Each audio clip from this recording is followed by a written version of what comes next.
Fala galerinha, tudo tranquilinho? Sou o professor Mike, sou um professor de ciências. Estou aqui hoje, né, para nós fazermos aí a live de revisão, né? Estamos aí na semana 9, beleza, galera? E bom, especificamente, né, para essa live da semana 9, nós vamos precisar então do seu livro didático, volume 2, beleza? Vamos precisar então do volume didático do seu livro didático, volume 2, né? Esse livro didático ele vai falar lá sobre diversidade da matéria, beleza, pessoal? Especificamente, nós precisamos lembrar que nós vamos falar de diversidade de matéria e dentro dessa diversidade da matéria nós vamos tratar sobre óxidos, correto? Então vamos falar sobre óxidos. Só que, claro, nós vamos revisar óxidos resolvendo alguns exercícios, né? Nós vamos comentar o que é um óxido, enfim. Nós falamos nas aulas anteriores sobre a questão das funções inorgânicas, né? Falamos sobre ácido, falamos sobre base, sobre sais, sobre processos de ionização, processos de dissociação. E agora nós precisamos, nessa live da semana 9, falar um pouquinho sobre óxidos. Beleza, galera? Vamos lá, então? Lembrem, vocês vão precisar, então, hoje do seu livro didático, volume 2, para nós conferirmos os exercícios e resolvermos juntos. E também, né, nós vamos fazer um exercício lá do seu livro de atividades, tá? Então, nós vamos ter, no final dessa videoaula, nós vamos ter um exercício sobre o livro de atividades. Tranquilinho? E daí, sobre o livro de atividades, nós vamos pegar esse exercício que engloba todas as funções, né? Nós vamos falar um pouquinho sobre ácido, sobre base, sobre sal e sobre óxido. Vamos lá, então?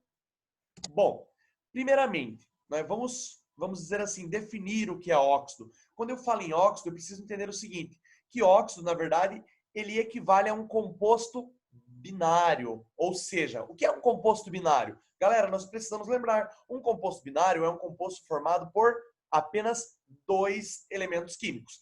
E claro, nós precisamos lembrar também que quando eu cito e falo de óxido, eu preciso ter dois elementos químicos e um desses elementos químicos obrigatoriamente tem que ser o átomo de oxigênio. E ainda mais, galera, nós precisamos lembrar que o átomo de oxigênio, ele precisa ser o elemento mais eletronegativo, tá? Então, por exemplo, nós temos lá um composto binário formado por dois elementos, beleza? Um deles é o oxigênio, beleza?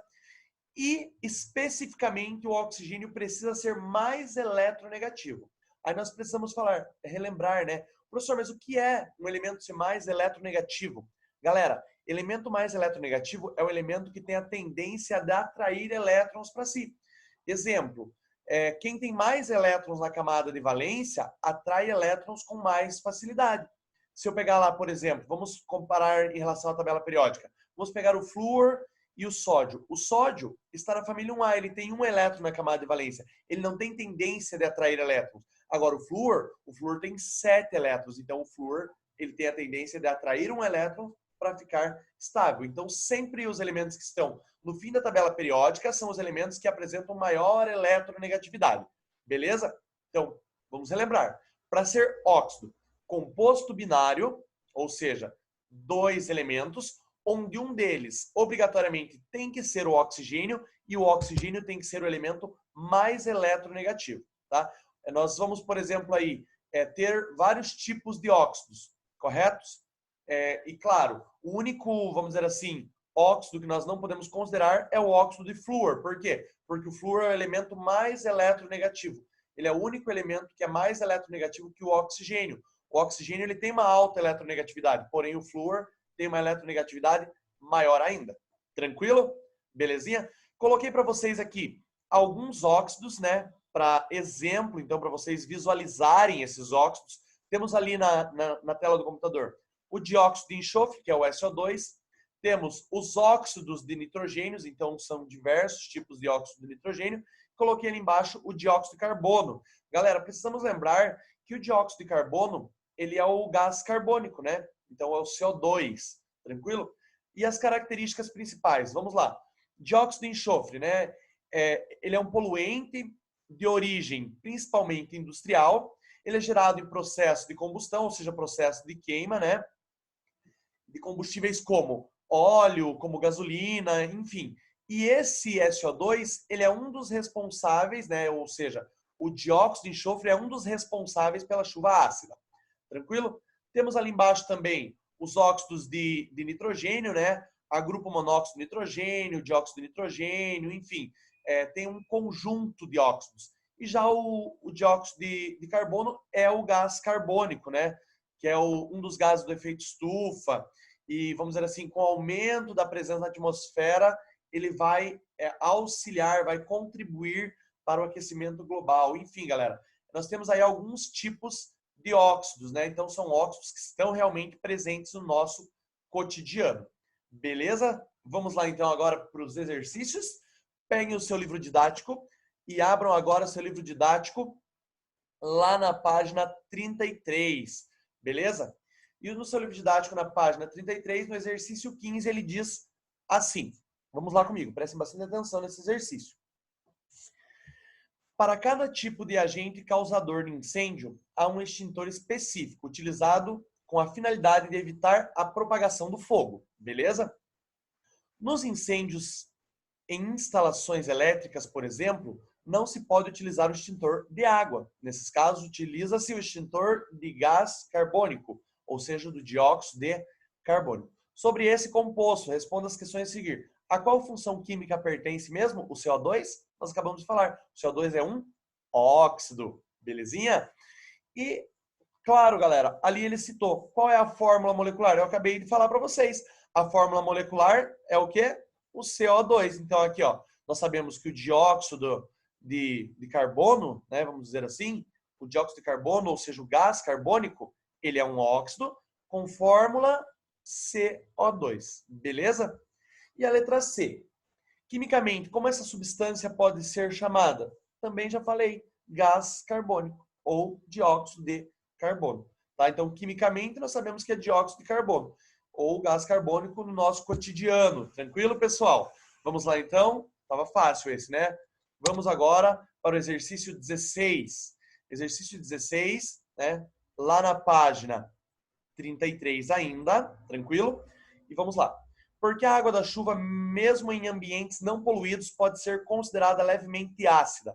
Indique a fórmula do composto químico responsável por essa característica e qual é a sua função. Primeiramente, nós precisamos lembrar que a água da chuva ela será considerada ácida por quê? Por conta da presença do gás carbônico, né?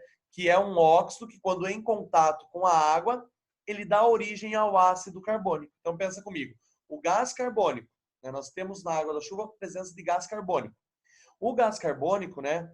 Em contato com a água, dá origem ao ácido carbônico, que é o H2CO3. Né? Então, ali, qual seria, vamos dizer assim, a função, vamos considerar, função do CO2 é óxido, do H2CO3 é ácido. Beleza, galera? Ainda na página 33, exercício agora 17. Com relação aos efeitos sobre o ecossistema, pode-se afirmar que, primeiro, as chuvas ácidas poderiam causar a diminuição do pH da água de um lago, o que acarretaria a morte de algumas espécies, rompendo a cadeia alimentar? Galera, chuva ácida, né? Ele perguntou ali, chuva ácida podem causar a diminuição do pH da água? Sim, chuva ácida, né? Ácido diminui o pH. Nós temos lá a escala de pH de 0 a 6,9, ácido 7 neutro, e de 7,1 a 14, básico. Então, a primeira alternativa está correta. A segunda, as chuvas ácidas poderiam provocar acidificação do solo, o que prejudica o crescimento dos vegetais? Galera, sim, né? Por quê? Porque ele falou chuva ácida. Então, vai aumentar, vamos dizer assim, a acidez do solo e vai sim prejudicar o crescimento dos vegetais. Então, a segunda também está correta. Agora vamos para a terceira. As chuvas ácidas causam danos se apresentam valor de pH maior do que da água destilada? Galera, não. Nessa situação, não. Por quê? Porque, vamos considerar, chuva ácida, ela tem o pH menor que o da água destilada. Tranquilo? Então, nós sabemos isso. Chuva ácida, né, o pH é bem pequeno. Tranquilinho? Vamos lá, então. Nesse exercício 17, a alternativa correta ficou a letra C. Exercício 14, galera. Esse exercício 14 ele vai tratar um pouquinho aqui sobre chuva ácida, né? Enfim, quais são os gases que estão presentes, né, os óxidos, vamos considerar assim, da chuva ácida. E ele diz assim: sabe-se que a chuva ácida é formada pela dissolução na água da chuva de óxidos ácidos presentes na atmosfera. Entre os pares de óxidos relacionados, qual é o constituído apenas por óxidos que provocam a chuva ácida? Galera, nós precisamos observar nesse exercício que em cada alternativa nós temos um par de óxidos, correto? E ele quer saber o quê? Qual das alternativas, né, tem o par que vai provocar a chuva ácida? Se vocês observarem, o par que provoca a chuva ácida, o par de óxidos, né, que vai estar interligado com a chuva ácida, é o óxido, é na letra C, que tem ali o dióxido de carbono e o trióxido de enxofre. Então, o CO2 e o CO3 são os dois óxidos que interferem diretamente na chuva ácida. Beleza, pessoal? Então, nessa questão 14 ficou a letra C. E agora vamos lá para o exercício 15, tá? O exercício 15, ele diz assim: em grandes cidades, devido à impureza em combustíveis, ocorre a formação de CO2. Precisamos lembrar, CO2 é um óxido, beleza? Nós sabemos que CO2 é um óxido, especificamente é o dióxido de enxofre, que reage com o gás oxigênio do ar, formando o trióxido de enxofre, que é o SO3, que é um dos responsáveis pela formação da chuva ácida. A fórmula do produto da reação do trióxido de enxofre com a água é... Bom, primeiramente, eu coloquei para vocês aqui embaixo a reação específica. Então, eu tenho o trióxido de enxofre no estado gasoso, reagindo com a água no estado líquido. Automaticamente, quando o trióxido de enxofre reage com a água no estado líquido, nós tivemos a formação de um ácido, especificamente o ácido sulfúrico, H2SO4. Beleza? Então, a fórmula do produto da reação do trióxido de enxofre com a água é o ácido sulfúrico. Alternativa correta, letra D. Beleza? Vamos lá, então, para o último exercício agora. O último exercício diz assim: as diversas combinações que os átomos dos elementos químicos podem realizar por meio de ligações químicas produzem uma variedade de substâncias com características e propriedades distintas. Essa diversidade faz com que existam grupos de compostos classificados em funções inorgânicas, né, que nós já vimos. Aí ele pede ali: identifique a função química correspondente a cada uma das fórmulas apresentadas a seguir.